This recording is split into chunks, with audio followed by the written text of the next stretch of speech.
하나님 말씀은 고린도전서 3장 1절로 9절까지의 말씀입니다. 신약성경 265면 고린도전서 3장 1절로 7절까지의 말씀입니다.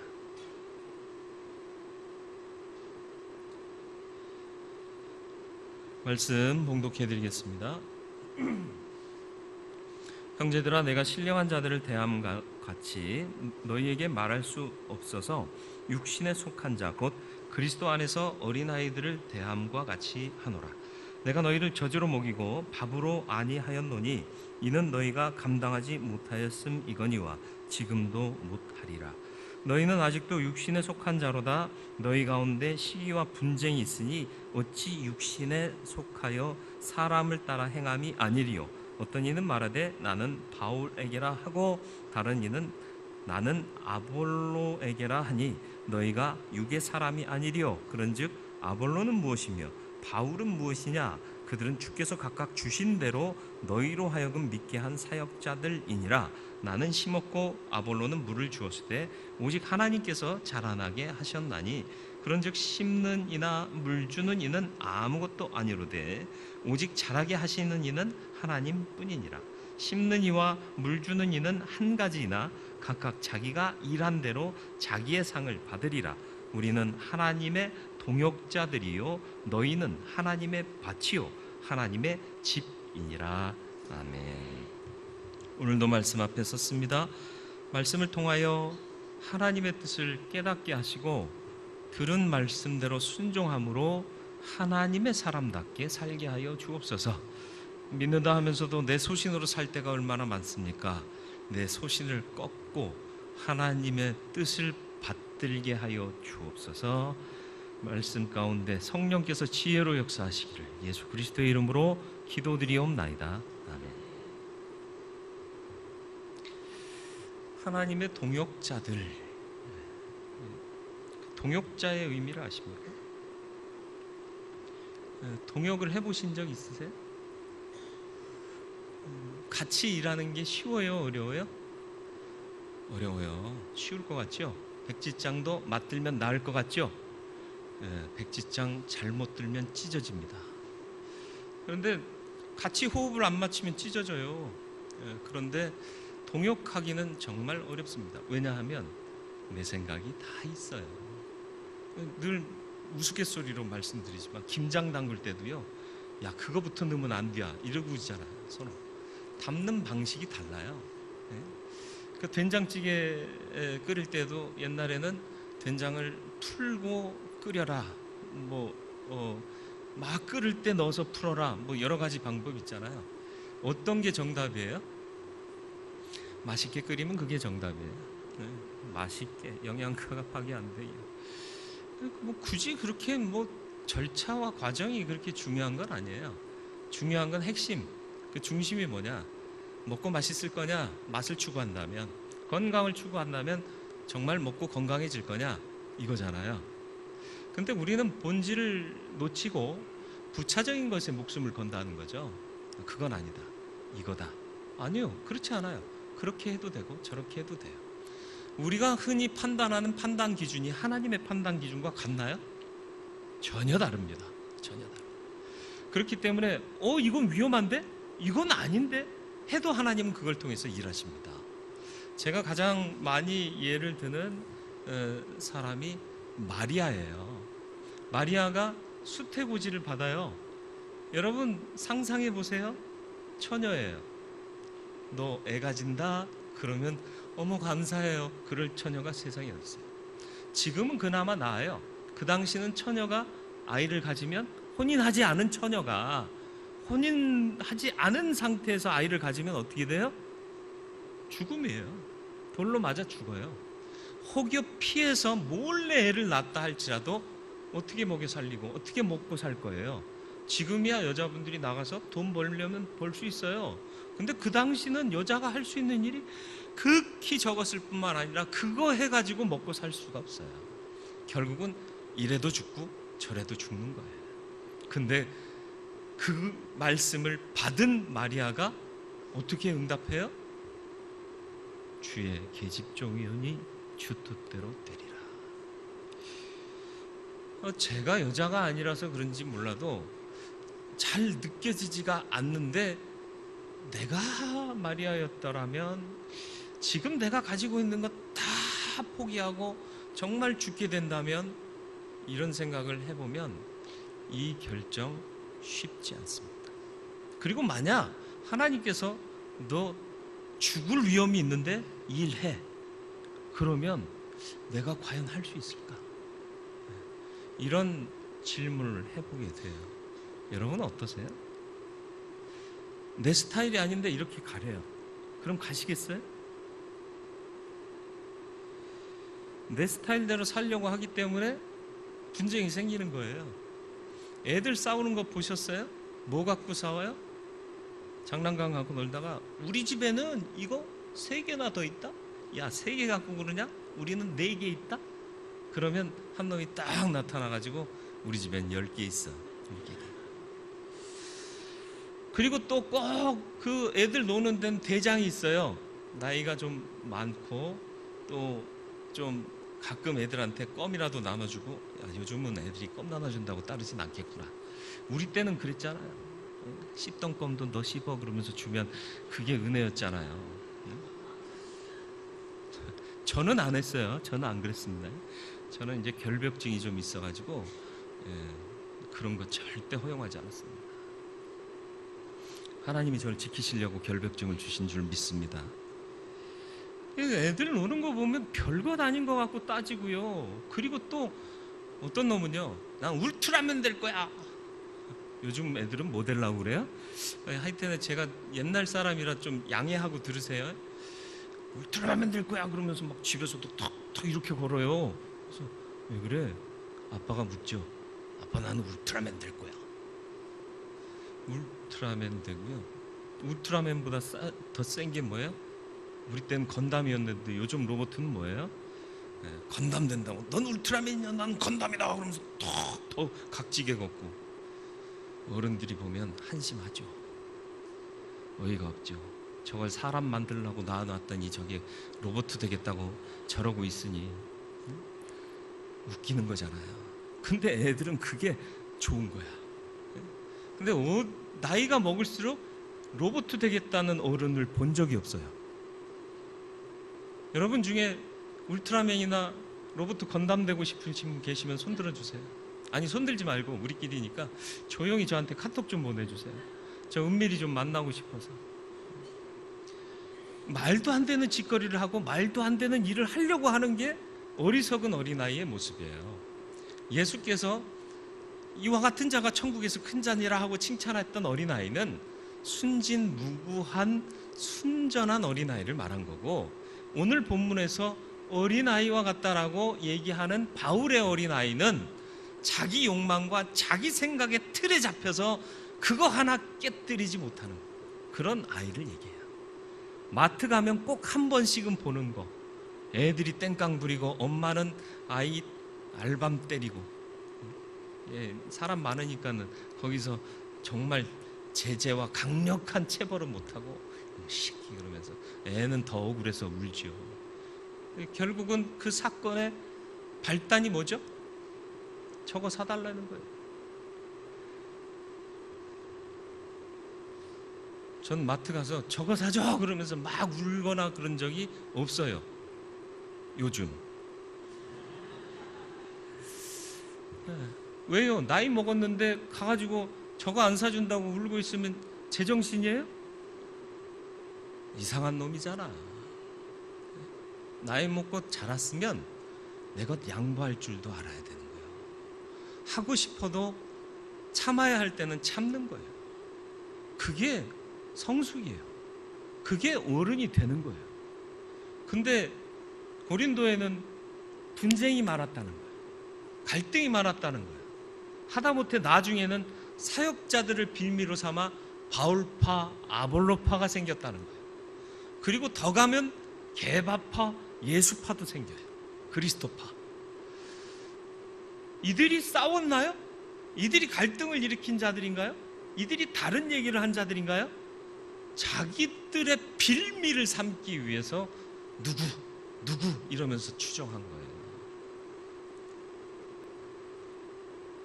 우리 교회는 그런 일이 없기를 바라도 될까요? 6분 아멘 하셨고 다른 분들은 입술로만 아멘 하셨습니다. 어린아이의 일을 버리지 않으면 분쟁은 끊임없어요. 그러니까 기가 막힌 거예요. 바울이 고린도 도시 자체가요, 교회가 세워지기엔 너무 어려운 지역이었잖아요. 음란한 문화와 이방 종교들이 득실득실하고 이 감각적인 걸 추구하는 동네고 돈에 빠져있는 동네고, 그런데 하나님의 은혜로 교회가 세워졌어요. 얼마나 감사한 일입니까? 근데 교회에 들어와서는 세상의 가치를 못 버리는 거예요. 처음에는 복음에 순종했습니다. 주님 만났을 때 그 뜨거움이 모든 것을 버리게도 만들었어요. 그런데 살다 보니 주섬주섬 버렸던 거 다시 챙기고 앉아있어요. 그러면서 이건 아닐세, 저건 맞는 걸세 따지고 있다는 거죠. 어린아이를 대함같이 그들을 대할 수밖에 없는 바울의 심정을 여러분 좀 생각해 보세요. 번듯하게 사람 만들어 놨더니 나는 건담 될 거야, 로버트 태권브이 될 거야, 말도 안 되는 짓거리를 하고 있는 이런 사람들을 보면서 바울이 얼마나 속이 상했을까? 바울만 속이 상했을까요? 바울이 왜 속상해요? 그러거나 말거나, 그럼 너 건담 돼, 로버트 태권브이 되고 울트라맨 돼, 그래 버리면 돼요. 근데 바울이 속상한 이유가 뭐예요? 바울의 마음은 온통 하나님께 집중돼 있잖아요. 하나님의 마음이 그걸 기뻐하지 않으시는 거예요. 우리가 성장하고 성숙해야 돼요. 믿으십니까? 믿음은요, 자라가야 되는 거예요. 왜? 믿음은 생명력이니까. 하늘의 생명, 영원한 생명이잖아요. 근데 아직도 그대로인 사람들이 있다는 거예요. 그러면 얼마나 속상해요. 여러분, 애를 낳았어요. 애가 안 자라. 여러분 마음이 어떨 것 같아요? 부모로서의 마음으로 한번 생각해 봐요. 애를 낳았어, 애가 안 자라. 심각한 문제예요. 계속 신령한 젖을 하나님이 주셨잖아요. 먹기는 잘 먹어, 싸기도 잘 싸. 근데 자라질 않아. 이건 심각한 문제입니다. 저와 여러분들이 먹는 건 잘 먹어요. 싸기도 얼마나 잘 싸. 자라질 않아. 여러분, 주님의 마음이 어떠실까요? 우리는 사는 동안 자라야 할 목표를 제시받은 사람들이에요. 그리스도의 장성한 분량에 이르기까지 자라가야 돼요. 구원받았다 끝이 아니라니까요. 구원받은 사람은 정말 구원의 능력과 하나님의 생명의, 영원한 생명의 능력이 있으면 자라가야 된다는 거예요. 어제보다 오늘이 낫고 오늘보다는 내일이 낫고, 그러면서 인격적으로 주님을 닮아가는 거예요. 세상의 것은 포기하고 세상의 것은 점점 멀어지고 천국이 가까워야 천국 들어가는 거예요. 근데 우리는 못 버리고 있잖아요.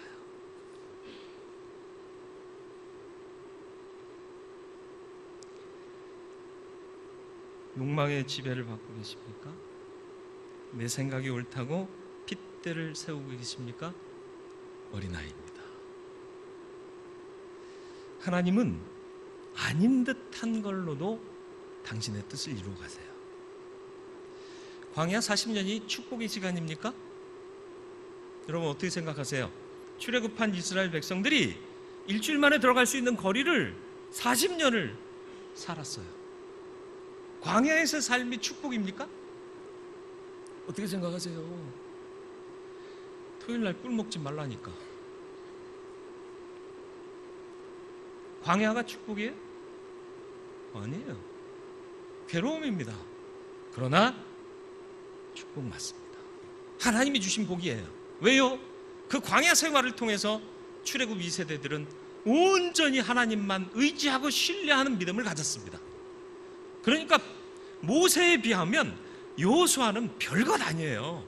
모세는 하나님을 대면하여 만나던 지도자잖아요. 여호수아는 그런 적이 없어요.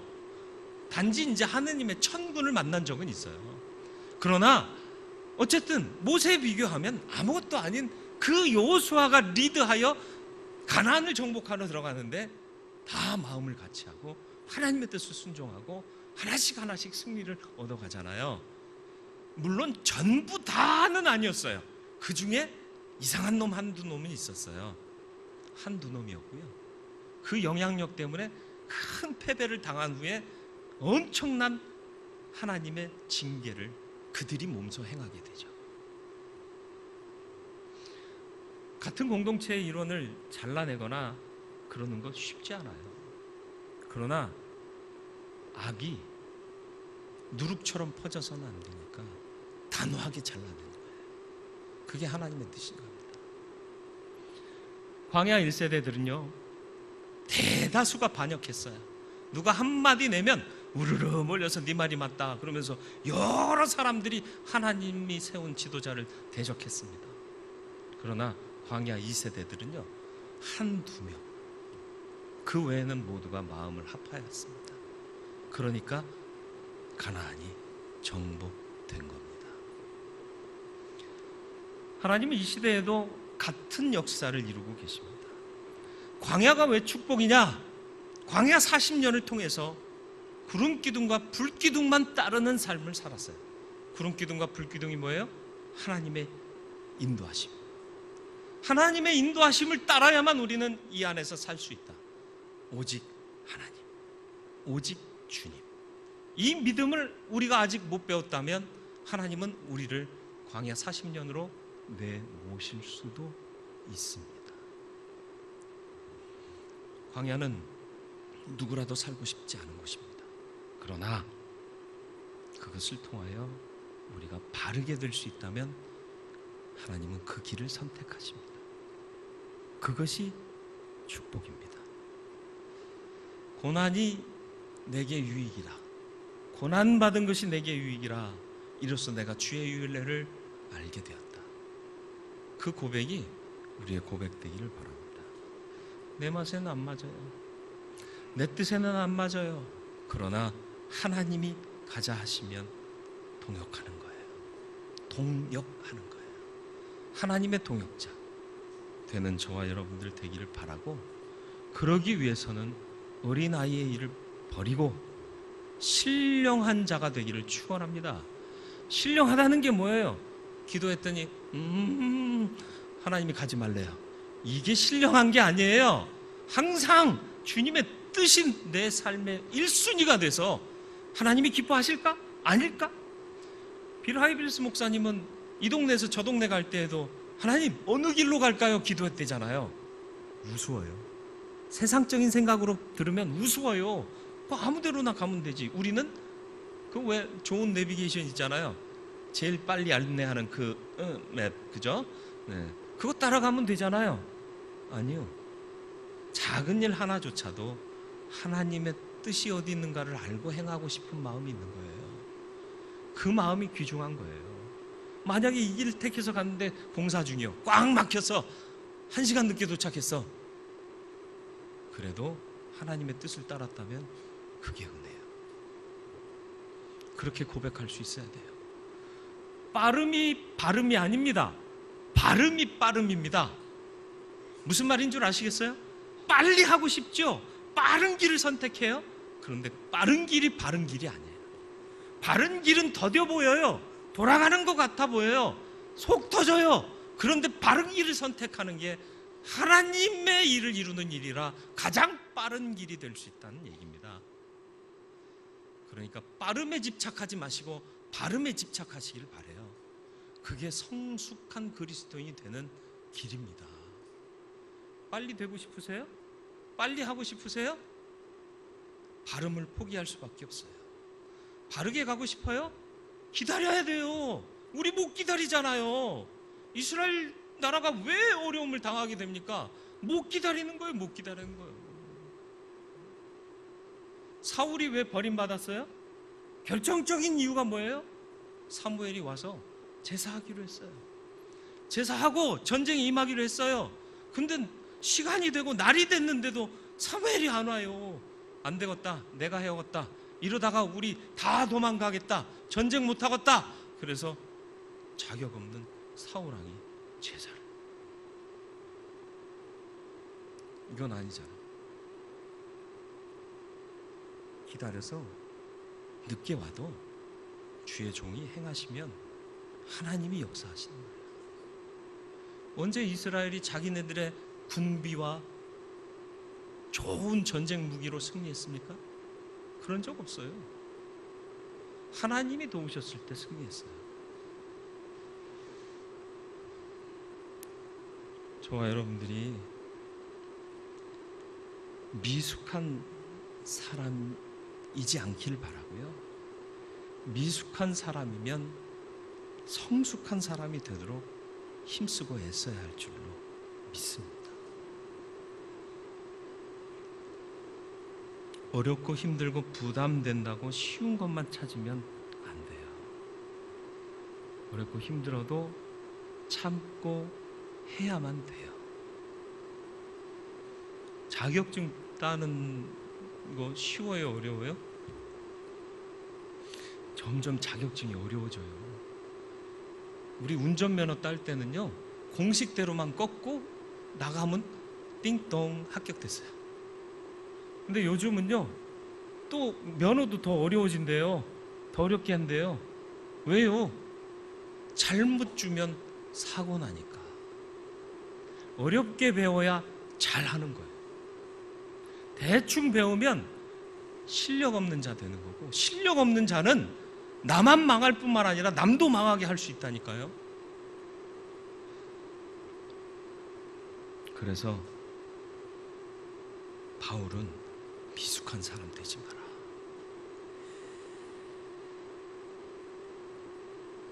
미숙을 벗어버리는 방법은 어렵더라도 하라면 하는 거예요. 훈련 받아야 되는 거예요. 그 과정 없이 어떻게 원숙한 사람이 되겠어요? 젊은 애들이요, 청소년 애들이요, 스타들에 환호해요. 그러면서 자기도 막 춤추고 막 노래하고 그래요. 그럼 자기도 스타 될 줄 알아요. 천만의 말씀. 그들이 무대에 올라오기 전까지 흘렸던 피와 땀을 그들은 못 보는 거예요. 연습생 시절 얘기 가끔 연예인들이 나와서 하는 거 들어보셨어요? 말도 안 돼요. 그 연예인이 그런 삶을 살았다고? 라면값 벌려고 버스 몇 정거장을 달려서 가고 걸어서 오고 그랬다고 그러잖아요. 라면 하나 사 먹으려고. 이해가 돼요? 근데 그 춥고 배고프고 어렵고 힘들고 땀 흘리고 피 흘리고 눈물 흘리던 시간이 있었기 때문에 스타덤에 올라가는 거예요. 우리는 그렇지 않고 다른 것만 봐요. 그러니까 무자격자도 대충 해서 가면 된다고 착각해요. 주님 앞에 설 수 있는 그리스도인으로 성장해 가시길 축원합니다. 그리고 무엇보다도 하라 하면 순종하고 하세요. 훈련 받으세요. 그래야 여러분이 정말 바른 사람이 되고 정말 일꾼이 되는 겁니다. 성경의 진리는 체험적인 진리예요. 머리에 많이 들었다고 그 사람이 훌륭한가? 아니라니까요. 그래서 교수님들이 신학교 신학생 때 그런 말씀 많이 하셨어요. 공부도 열심히 해라. 하지만 성적 안 나왔다고 낙심하지 마라. 성적 잘 나온 사람이 목회 현장에서 잘하는 사람 아니다. 안타깝게도 제가 성적이 괜찮았어요.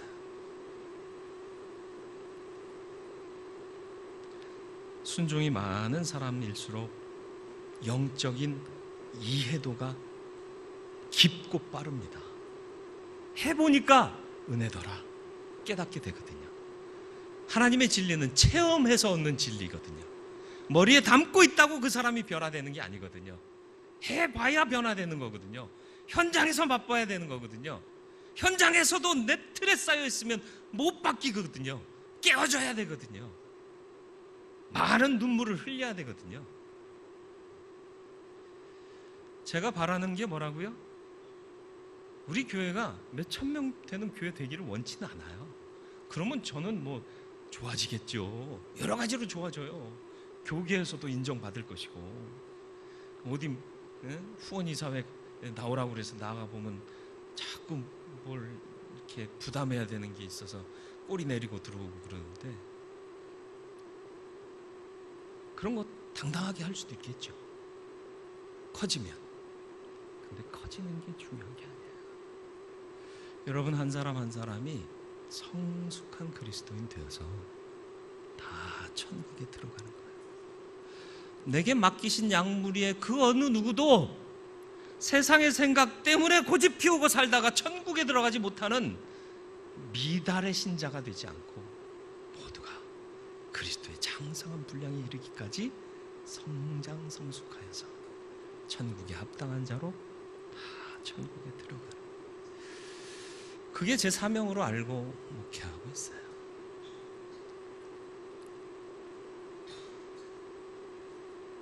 사람 따라 행하지 말래요. 3절 말씀을 보시죠. 너희는 아직도 육신에 속한 자로다. 바울이 왜 이렇게 얘기할 수 있어요? 너희 가운데 시기와 분쟁이 있으니 어찌 육신에 속하여 사람을 따라 행함이 아니리요. 제가 임직 대상자반 교육하면서 수요반에서는 얘기했어요. 주일반에 오늘 기대하세요. 자기 의견을 가진 사람은 임직받지 마세요. 그랬어요. 내 생각, 내 디자인이 있는 사람은 임직받지 마세요. 그랬어요. 어느 때라도 난 아무것도 모릅니다, 하나님 지혜 주세요 하고 무릎 꿇을 수 있는 사람이 일꾼이 돼야 되는 거예요. 많이 배우고 똘똘하고 노하우가 많은 사람, 교회는 쓸모없어요. 교회에서는 그거 발휘하지 마세요.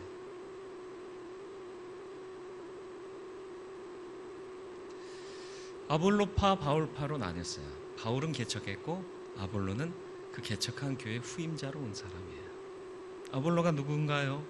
사도행전 18장 24절로 25절. 24절부터 먼저 보겠습니다. 알렉산드리아에서 난 아볼로라 하는 유대인이, 알렉산드리아 출신이래요. 알렉산드리아가 어떤 동네예요? 저도 안 가봐서 몰라요. 근데 알렉산드리아라는 이름이 왜 붙여졌어요? 알렉산더 대왕의 이름을 따 지은 도시예요. 아무 도시에나 알렉산더 황제의 이름을 내려줬을까요? 아니, 이때는 얘기하셔도 돼요. 예. 아니죠. 특별한 곳, 그리고 잘 정비되고 잘 갖추어져 있고 괜찮은 동네, 괜찮은 도시로 조성하면서 알렉산드리아라는 이름을 붙여준 겁니다. 거기 출신이면 괜찮은 거예요. 여러분, 어디서 태어나셨어요? 서울이요.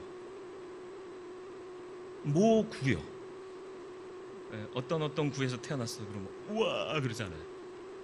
예전에 제가 여기 이쪽에 마트에 저쪽 아래 살 때 건너와서 이제 회원 카드를 만드는데 제가 주소를 적었어요. 제 능력으로 산 게 아닌데 어쩔 수 없이 사역지가 거기라서 주소를 쓰는데 직원이거든요. 그래서 이렇게 봤죠. 순간 포착. 괜찮은 동네, 괜찮은 동네. 알렉산드리아 출신? 오, 괜찮네. 그리고 유대인인데 이 사람이 에베소에 이르렀는데 언변이 좋아요. 성경에 능통해요.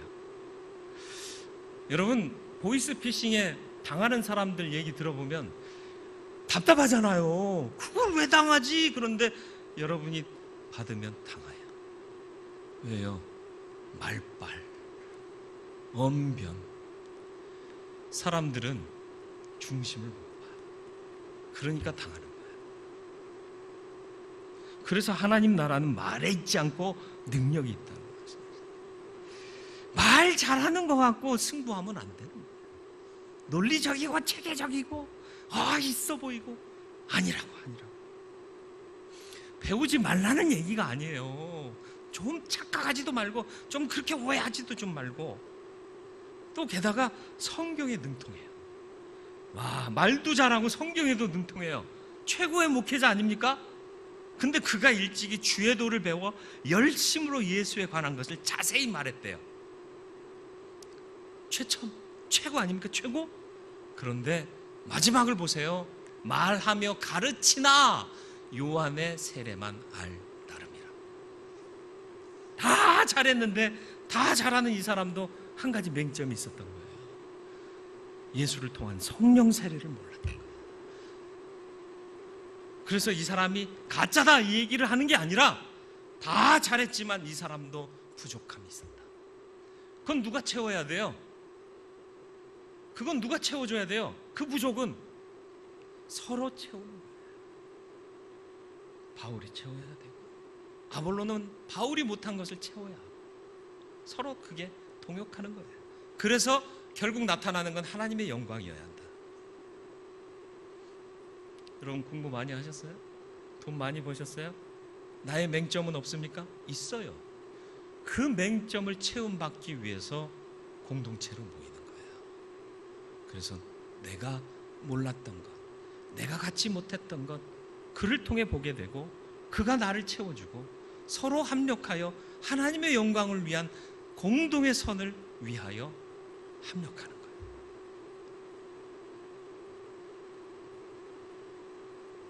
구절 말씀이 결론입니다. 우리의 정체성이 뭐냐?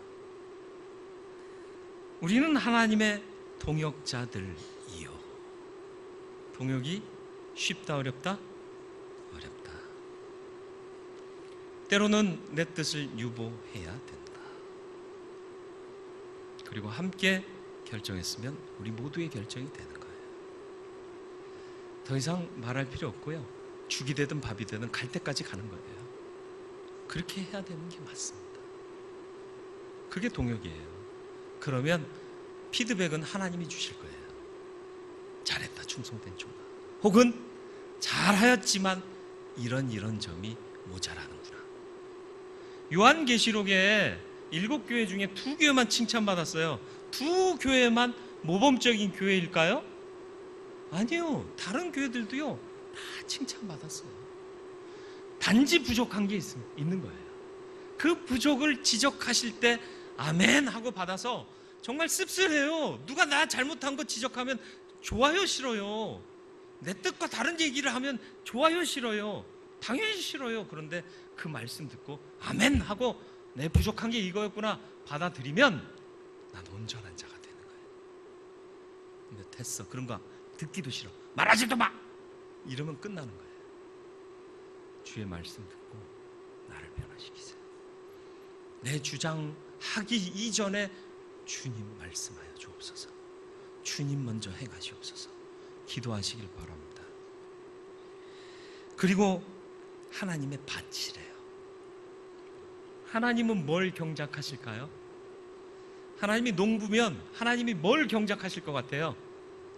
돈 자라게 하실까요? 하나님의 밭에 기업이 자라게 하실까요? 온전한 그리스도인이 자라게 하십니다. 밭은 뭐예요? 생명의 씨앗이 뿌려지면 그것이 움틀 수 있도록 영양분을 제공하고 물을 제공하는 거예요. 그래서 생명이 잘 움트게 만드는 거예요. 우리 중에 누구 하나라도 잘 되던 사람 있으면 박수 치면서 그가 더 잘 되게 하는 거예요. 좀 부족해서 아직 발화하지 못하고 있는 씨앗이 있으면 발화하도록 더 많이 영양을 공급하고 물을 공급하고, 그래서 생명을 얻도록 만드는 게 밭이 할 일이에요. 저와 여러분들은 하나님의 밭입니까?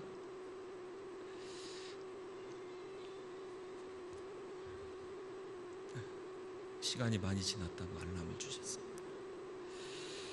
마지막으로 하나님의 집이에요. 집은 뭐 하는 데 써요? 부동산 투기하는 데 쓰잖아. 우리나라 사람들은 집 그렇게 쓰잖아. 그러나 집은 보호해 주는 거예요. 비바람 막아주고요, 뜨거운 햇빛 막아주고요, 추위에서 지켜주고요, 무더위에서 지켜주는 게 집이에요. 지키고 보호하는 역할이 내게 있는 거예요. 우리 중에 연약한 지체 있으면 내가 집이 되어줘야 해요. 그런데 그 하나님의 집이 뭔 줄 아세요? 성전인 거예요. 저와 여러분들이 성전 되어서 희망 없어 낙심하고, 없어서 고민하고, 또 부족해서 아파하고, 그런 사람들 보호할 수 있는 하나님의 집 되기를 축원합니다. 아멘만 하고 말 거죠? 삶에 이어지기를 축원합니다. 어린아이 같은 단순하고 욕망에 휩싸인 삶을 살고 있지 않습니까? 끊임없이 질문하시길 바라요. 제가 목회하면서 가장 큰 도전이 뭔 줄 아세요? 기도하면서 저한테 질문해요. 너 하나님 뜻대로 가고 있니? 여러분, 제가 설교 쉽게 하는 것 같으세요? 말도 잘 못하지만 설교도 제대로 못해요. 왜요? 이 말씀에 비춰보면 난 정말 보잘것없거든요. 너무 부족하거든요. 내 부족한 내가 어떻게 이걸 증거해야 됩니까? 사명이니까 하는 거예요. 하나님이 하라 하시니까 하는 거예요. 제가 예전에 말씀드린 적 있잖아요. 설교 끝나고 저 앞에서 악수하고 싶지 않아요. 끝나면 막 어디로 가서 숨고 싶다니까요. 자기 중심적인 사고, 그러한 삶을 끊으세요. 그리고 하나님 중심으로 사세요. 힘들어요. 답답해요. 괴로워요. 그러나 하나님이 하라 하시면 하고, 하나님이 아니라 하시면 안 해야 되는 거예요. 성숙한 사람이십니까? 성숙한 사람 되시길 축원합니다. 하나님의 뜻에 순종하고 은혜를 체험하세요. 이 은혜란 뭐예요? 내 입맛에 맞는 게 아니에요. 하나님의 뜻에 합당한 거예요. 그 은혜를 체험하세요. 괴로운 일이든 즐거운 일이든 하라 하시면 해보세요. 그러면 그 안에서 은혜가 있어요. 말부터 먼저 내지 말고 한번 가보자 하고 가보세요. 그러면 그 다음에 하나님께서 피드백 주신다니까요. 잘했다, 충성된 좋아. 아니면 얘야, 이것이 부족하다, 다음에는 이런 실수하지 말자. 하나님이 직접 피드백 주십니다. 내가 먼저 말하니까 하나님이 입 다물고 그래, 네 할 대로 해봐 하고 뒷짐지고 계시는 거예요. 사람 따르고 있습니까? 사람 따르지 마세요. 잘못 가고 있는 겁니다. 제가 부임해서 분명히 말씀드렸잖아요. 여러분 제 편 되지 마십시오. 하나님 편 되십시오. 나도 여러분 중에 누구의 편 되고 싶지 않습니다. 하나님 편 되겠습니다. 그러면 당신들도 하나님 편, 나도 하나님 편이면 우리는 같은 편이 되는 거예요. 이렇게 사는 게 맞는 거예요. 같은 편끼리는 싸울 일이 없어요. 같은 편이 되지 못하는 이유가 뭐죠? 철저하게 하나님 편이 못 되기 때문에. 이제로부터 하나님 편 되시기를 힘쓰는 저와 여러분들 되기를 축원합니다. 하나님을 따르세요. 잘못 가지 마세요. 빠른 것 좋아하지 마시고요. 바른 것을 선택하세요. 그래야 빨라집니다. 말씀을 생각하며 기도하기 원합니다.